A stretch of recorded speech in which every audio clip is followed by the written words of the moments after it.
Good morning mga kabady. Panibagong araw at panibagong vlog. At syempre panibagong blessing, dahil every gising po is a blessing. Kamusta mga minamahal ko mga kabady? Dito tayo sa farm at habang ako'y nagkakape, nag-iikot-ikot ako dito sa loob ng kalamansi. Wala lang, chinecheck ko lang yung mga tanim natin mga kabady.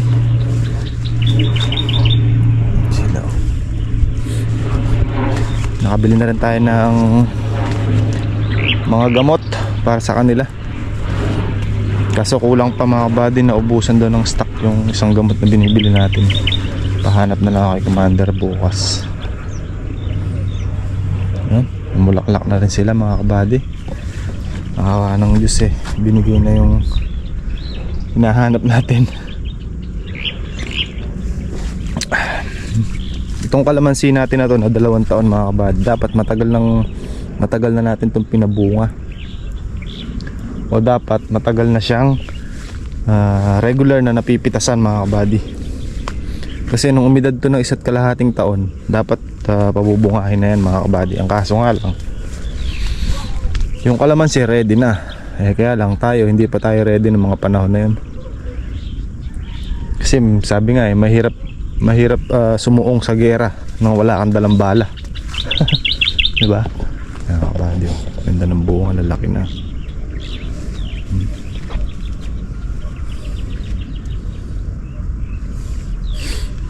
Kaya ngayong edad nilang 2 taon, halos ngayon pa lang tayo nag-start. Nasabay naman yung kabila na 1.5 taon. Dinamay na rin natin. Sabi nga para isang sakit lang daw. Inikot ko lang tong gawing itaas mga kabady. Ito yung mga pabunga natin kasabay nung kabila dun.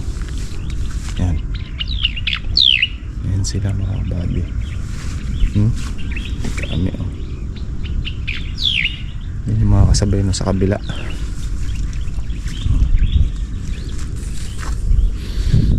Kainaman dito sa kalamansi natin na to mga kabady, sunod-sunod yung bunga niya. May gaholen, silaki ng jolen mga kabady. May silaki ng saresa o yung alatiris. Meron namang gamunggo. Meron ding gamais, silaki ng mais, silaki ng munggo. May mga bulaklak na nakabukadkad. At may mga bulaklak din na nakaikom pa. At meron ding bulaklak na nakamolde pa lang, kagaya ng mga to mga kabady. Kaya naman dyan sunod-sunod sila. Ito ganito mga kabady, yung mga gamatang gamunggo, ayan ganyan, sunod-sunod. Wala, masarap lang humigop ng kape dito sa loob ng kalamansian mga kabady. Nag-iikot-ikot. Chine-check yung mga bulaklak tsaka yung mga bunga.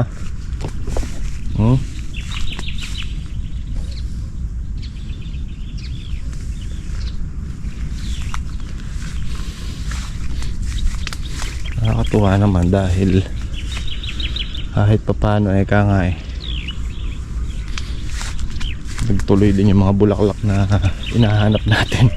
Yan mga kabady. Tingnan yung mga kabady. Pinagtatakan ko lang sa kanila kung alin yung mga murang dahon siyang namulaklak, kung alin naman yung mga magugulang na dahon hindi pa gano'ng nagbigay ng bulaklak mga kabady. Example, wait lang, baba ko lang kape ko. Example, ito yung mga mura niyang dahon mga kabady, yan. So mga mga bagong putat yan na medyo gumulang na rin. So ayan, nagbigay na sila ng bulaklak. Mapapansin niyo mga kabady, yan. Mga murang dahon yan. Pero yung mga magugulang niyang dahon, kagaya nitong mga to, ito magulang na ng dahon to mga kabady. Wala pa silang, meron sila kaso pa ilan-ilan lang Yun yung pinagtatakahan ko sa kanila. Ayan yung mga magugulang na dahon na kagaya ng mga ganito, yung mga nasa ilalim.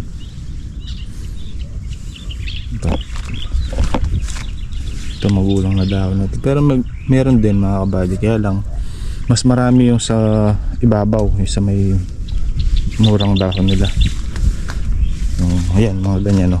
Ayan, mga murang dahon lahat yan. Papansin yung bulaklak, marami naman.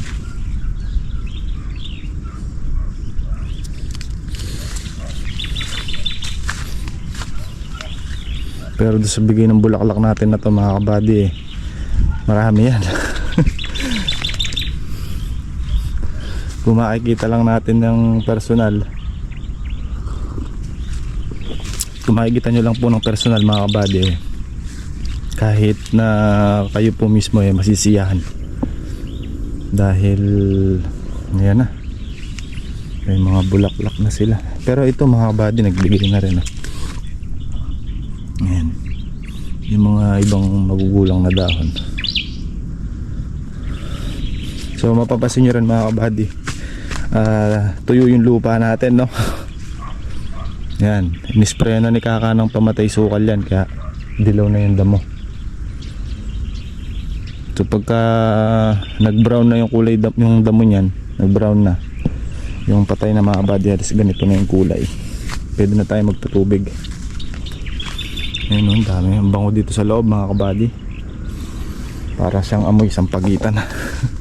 Kabanguhan, kaya nga, kumbaga nasa ano to, critical stage, mga kalamansi natin, dahil kitang kita ng mga ano yan, kitang kita ng mga fruit fly, kitang kita yan, tsaka ng mga paru-paro, dahil syempre kulay puti yan, mga kabady, tsaka mabango. Yan ang gustong gusto nila, lalong lalo na, mga kabady, pagka umambon. Yan, yun ang kalaban natin dyan. Pupuntahan at pupuntahan nila yan, na amoy kasi nila, nakitang kita nila yan dahil kulay puti. Ang lalaki na ng mga, ito mga kabady, mga magugulang na dahon na sinasabi ko. Yan, mga nagbigay na rin sila kahit pa paano, pero hindi lahat, hindi lahat.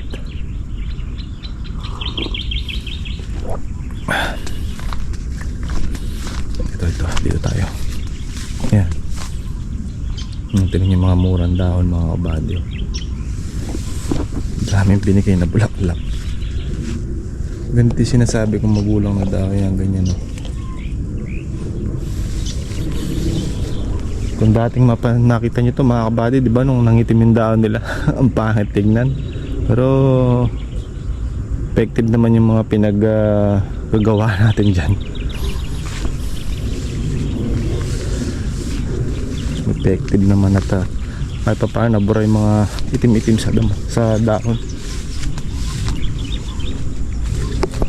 Yun kasi yung pinakakatas ng mga ano, mga insekto, yung kulay itim na yun, mga kabady, malagkit. Sinabayan pa ng white fly. So ayan, ayan yung ating update muna sa ngayon ng ating mga pinabulaklak ulit.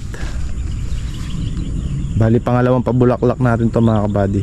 Ito yung pangalawang pabulaklak na hinahanap natin, na dapat binigay niya nung una.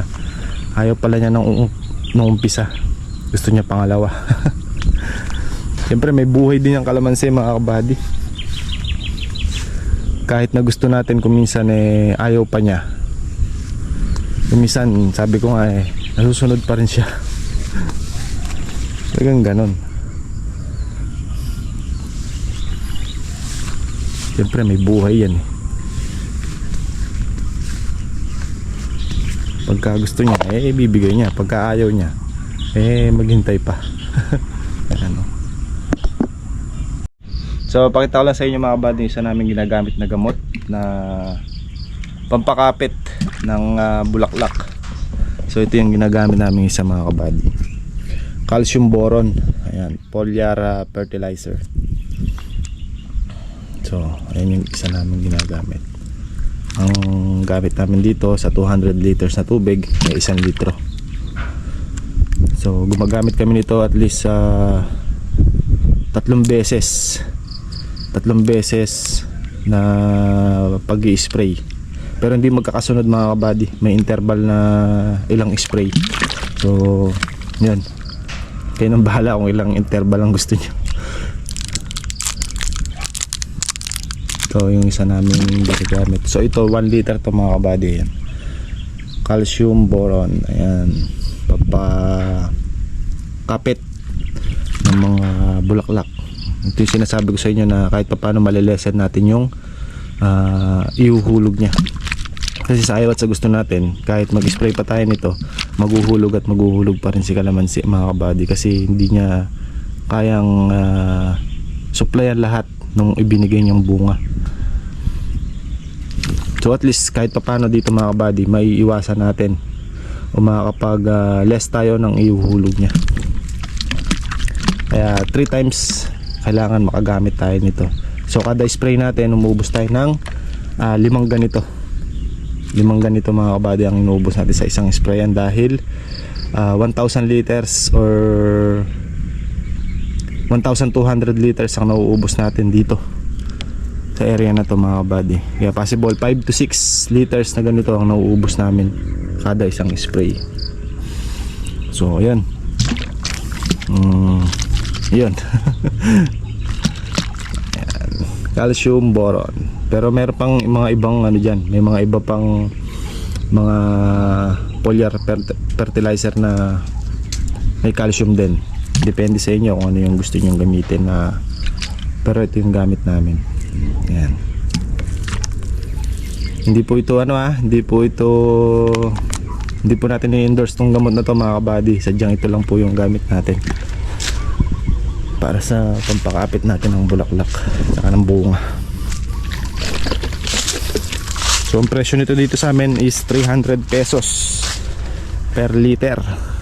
So sa isang sprayan, mubos tayo ng 1,500 pesos para sa ganito. So kung 3 times tayo mag-i-spray, ubos tayo ng 4,500 pesos mga kabady para sa 5 sprayan. Kasi 1.5 kada spray, 1.5 to 1.8 ganun, depende sa sitwasyon. Pero ito kalimitan umuubos to ng 1,100 to 1,200 liters ang inuubos nating pag-spray dyan mga kabady. So ito, nakabili tayo nito mga kabady, tsaka yung ibang gamot. Ilang gamot na lang, 4 na gamot na lang yung kailangan natin, pero isang klase lang yun, 4 na bote lang ang kailangan natin para nang sa ganun spray kasi nito bukas mga kabady. Wala na kaming gamot, kaya yan, thank you kay Dada.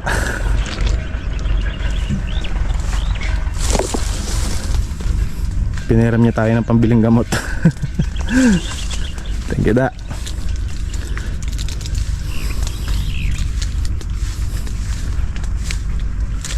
Makakabayad din pag umani na. Malapit na, next month. So yan mga kabady, yun yung share ko sa inyo ngayong araw. Sa lukuyan lumalabas talaga yung mga bulaklak mga kabady. Pero pag nalaglag yan, pag wala ng puti-puti sa dahon yan, ay sa puno yan mga kabady, medyo absuelto na ng bahagya na. Ang spray natin dito mga kabady, pagitan 2 araw. Pagitan 2 araw ang interval ng spray natin. So yun yung pagitan natin. Pagka nalaglag na yung mga puti-puti na yan mga kabady, yung petals ng bulaklak, pag natatansya natin ng mga 75 to 80% na lang yung mga natagtag, sabihin natin mga 25% o 20% na lang yung nakikita nating mga puti-puting bulaklak na ganyan mga kabady. Pwede tayo mag-adjust ng pag-i-spray. So may nag-adjust na kami ng pag-i-spray na every 4 days. Pero kailangan matalas din mga kabady, kasi baka mamaya yung parte lang na to yung 20% na may naiwan na ganyan, tas yung kabila dun yung gawi dun o yung part na third block makapal pa, hindi pa obra yan mga kabady. Kailangan every 2 days pa rin ng pagitan. Kailangan lahat sila kailangan halos lahat sila mga 20% na lang yung nakikita nating bulaklak na may petals na ganyan. Yun, tsaka pa lang tayo mag 4 days pagitan. Pero doon sa 4 days na yun, pag umambon siya mga kabady, kailangan mag-spray tayo ng malapit doon sa araw ng spray natin. Kung halimbawa pagitan na 4 na araw na tayo at umambon ng ikalawang araw, sa ikatlong araw kailangan mag-spray na. Kailangan na natin mag-spray ulit ng malapit doon sa araw ng schedule ng spray natin. Kung ganun yung discard namin. So ayan mga kabady. Tapos pagka medyo gamais na sila mga kabady, pwede rin yan kung ano nyo, every 5 days. Kumbaga ano na lang tayo nun kumbaga ano na yung mga kalamansi nun, medyo safe na sila. Pabulabog na lang tayo sa mga insekto sa loob. Kumbaga bubulabugin na lang natin sila. Pares nung kabila doon, ano yung ginagawa namin mga kabady. Bigyan ko lang kayo ng update mga kabady dito sa ating saging na walang puso. Ang lalaki na nila. Tingnan nyo mga kabady Ayan mura pa yan. Ayan sila ang lalaki. May 2 bangka lang isa. Pati dito mga kabady, ang lalaki na lapit natin. Yan mga kabady lalaki diba? 2, 4, 5 po. So ang ginawa ko dyan mga kabady, yung binhi pala na yan galing kay Kuya Jeff yan mga kabady, yung 2 puno. So yung mga supling yan dati mga kabady ko pinagtuloy, tinatanggal ko talaga. Pero ngayon malalaki na yung bunga nila, pwede na natin patuloyin yung mga supling yan. Ayan dati tinatanggal ko ng pala yan para mag-focus lang sana dito yung para mag-focus yung sustansya dito sa may mga bunga ng saging tsaka sa puno ng saging na yan. So ngayon malalaki na rin yung bunga, patutuloyin na natin yung supling na yan para pag na-harvest natin to may kapalit na naman bago. So yun, tapos makapaglipat tayo, buka tayo ng mga ilang supling lalagyan pa natin dyan lalaki yan mga kabady. Baka kahit 3 kayo, yung isa niyan solved na. Ito ako sa dulot, pupunta ako dito. Nantabayanan ko yung nagtatambak dito mga kabady, yung nagkukwari dito mga kabady. Tatanong tayo magkano pa ng back para kahit mga ilang truck lang muna makapagpatambak na tayo dito sa pagtatayuan natin ng panibagong tinoran tsaka ng bagong pahingahan dito.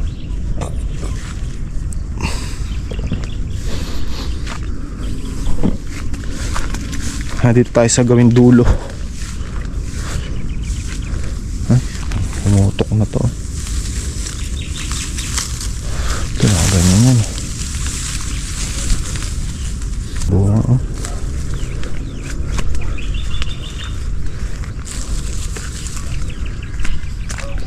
ang bilis lumaki, lalaki na nila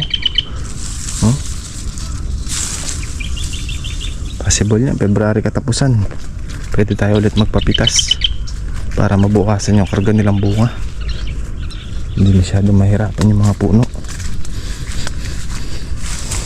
Wala pa akong update mga kabady kung magkano ng galawan ng ano ngayon galawan ng presyo ng kalamansi.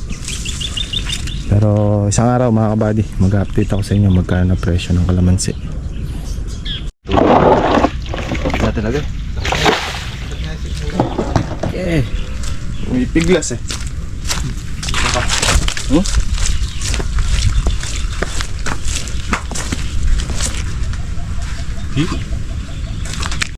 bumaba dyan kanina. Hindi magkakwari. Magkakwari siguro. Tama-tama makapangutang ako isang panambak. Kanina kasi nakita? Hindi pa, andyan pa. Yung pinakamuscle niya dyan, Bio. Sa ano niya. Ito. Solid na laman yan. Tapis nga niya. Ayan, may kaliskis yan kailangan. Kaliskisan mo yan, ayan o. Ilang kalan mo? Isa. Dalawang takal. Laki ng ulo, no? Grabe, oh. Kasi laki siguro ng ganito mo, ya. Oh. Hindi kasama daliri.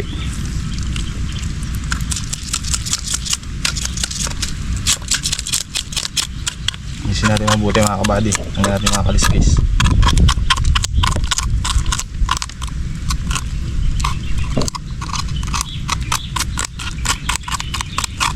Yan mga kabady, na prito na natin yung igat, yung eel. Piniprito natin yung mga kabady yung ano, bulig. Pagkatapos po prito nyan, sila kuya na magluluto. Pesa daw, saka sinigang. Ang mga kabady.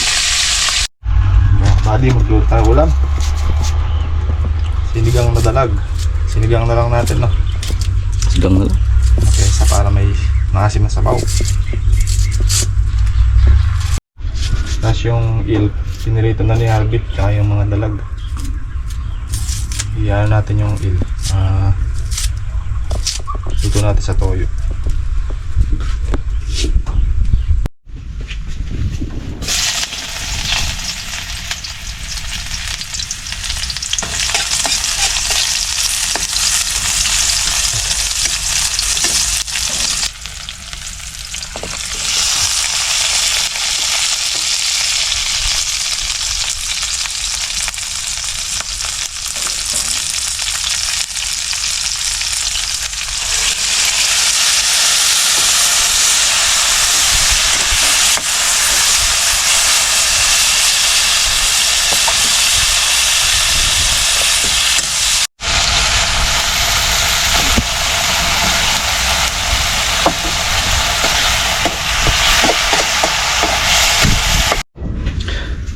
Mangan-mangan mga kabady.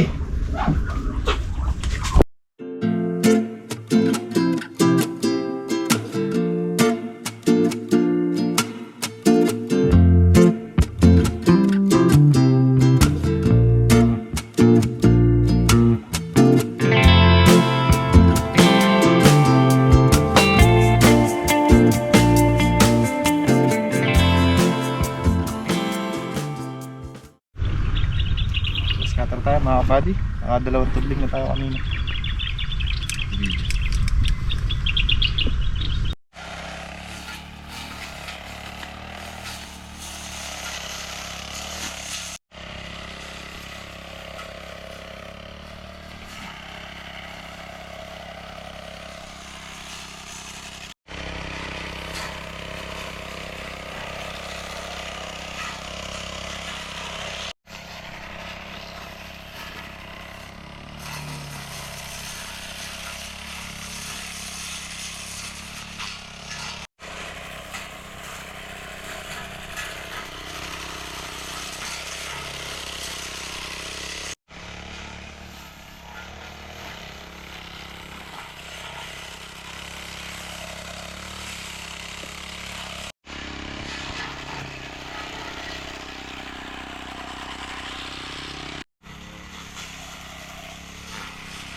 Kabady, Kainawa.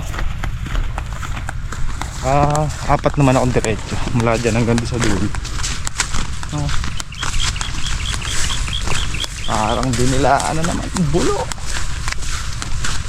Huwag ba kasado? Ah, so, Kasado. konti lang. Konti.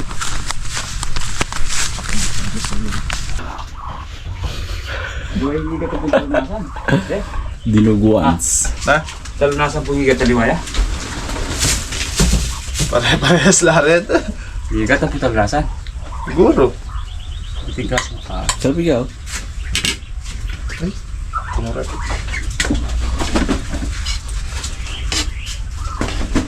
Yan ako. Ano pagkain sabi, wala na ulam, gusto na aso. Yung baby, minukbang ng aso. Nandun yun. Kuwitan dyan. Ang ganda da. Ang po agad sa agli. Pero hindi ko nakapaganan eh. Hindi kasi dilag na ni Kaka. Dati dinadaganan ko eh. Bakit? Pasaya pa si kumain na. Bakit pa kasi ako?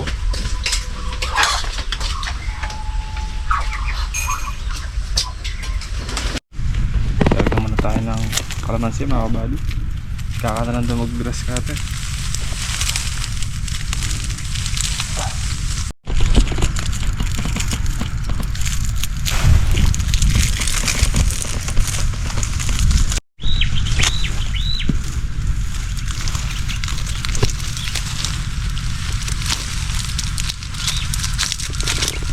Ngayon lang naman yan kasi bata sila. Bata pa yung kalamansi.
Merienda tapa, batasaya. Tapos magkas ka talaga ano? Ha? Nusugod-sod kasi. Kumotor pa, naka full throttle eh. Bira kong bira, no? Bira, ang bira. Manipis na naman yung damo. Ha? Manipis na naman yung damo. Kalate.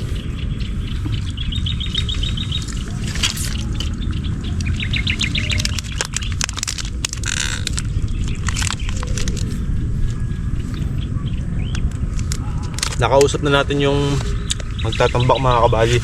Kausap po kayo na dun, no? Bukas daw mag-deliver sila dyan. Ilan na yan? Ilan na? 10? 10 agad? 10. Sabi ko hanggat dumadaan kayo dyan, may pag-asa. Tsaka nakako yung bayad. Kala ko sasagot sa akin, alam ang puhunan niya. Ano?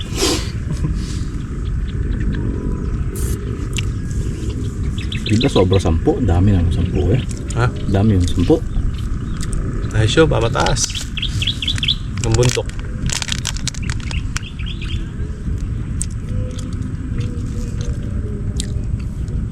Lalagyan ko ba yung bana doon? Yung bana doon? Sa mais dulo? Di mo na lalagyan. Nang, Buhangin. Ay, yung ano, lupa. saan doon? Laging natutubigan. Matagal mawala. Doon? Tapat ng, ano, kubo doon. Dito. May hukay. Hindi na.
Tita, tita, uwi na tayo at gabi na.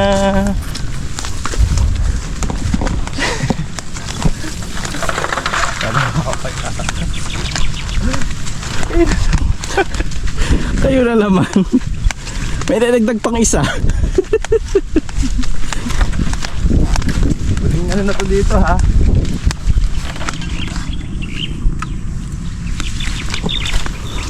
Chiquitita, chiquitito. Chiquitita, chiquitita.